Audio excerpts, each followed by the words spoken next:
പാലോളി കുഞ്ഞിമുഹമ്മദ് പ്രഥമ മാധ്യമ അവാർഡ് വിതരണം മുഖ്യമന്ത്രി പിണറായി വിജയൻ നിർവഹിച്ചു. കപട വാർത്തകൾ പടച്ചുവിടുവാൻ ചില മാധ്യമങ്ങൾ ശ്രമം നടത്തുന്നുവെന്നും എല്ലാവരും അതിനെതിരെ ജാഗ്രത പാലിക്കണമെന്നും മുഖ്യമന്ത്രി പറഞ്ഞു. മലപ്പുറം പ്രസ് ക്ലബിന്റെ ആഭിമുഖ്യത്തിലാണ് പാലോളി കുഞ്ഞിമുഹമ്മദ് അനുസ്മരണവും മാധ്യമ പുരസ്കാര വിതരണവും സംഘടിപ്പിച്ചത്.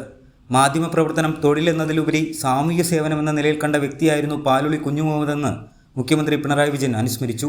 കപട വാർത്തകൾ പടച്ചുവിടുവാൻ ചില വലതുപക്ഷ മാധ്യമങ്ങൾ ശ്രമം നടത്തുന്ന സാഹചര്യമാണെന്നും എല്ലാവരും അതിനെതിരെ ജാഗ്രത പാലിക്കണമെന്നും മുഖ്യമന്ത്രി പറഞ്ഞു. മാധ്യമപ്രവർത്തനം എന്നത് കേവലം ഒരു ജോലി എന്നതിനപ്പുറം അതൊരു വലിയ സാമൂഹ്യ ഉത്തരവാദിത്വമാണെന്ന് സ്വന്തം ജീവിതത്തിലൂടെ തെളിയിച്ച വ്യക്തിയായിരുന്നു പാലോളി കുഞ്ഞിമുഹമ്മദ്. മാധ്യമങ്ങൾ ഇന്ന് വലിയ സമ്മർദ്ദങ്ങളിലൂടെ കടന്നു പോകുന്ന കാലമാണ്.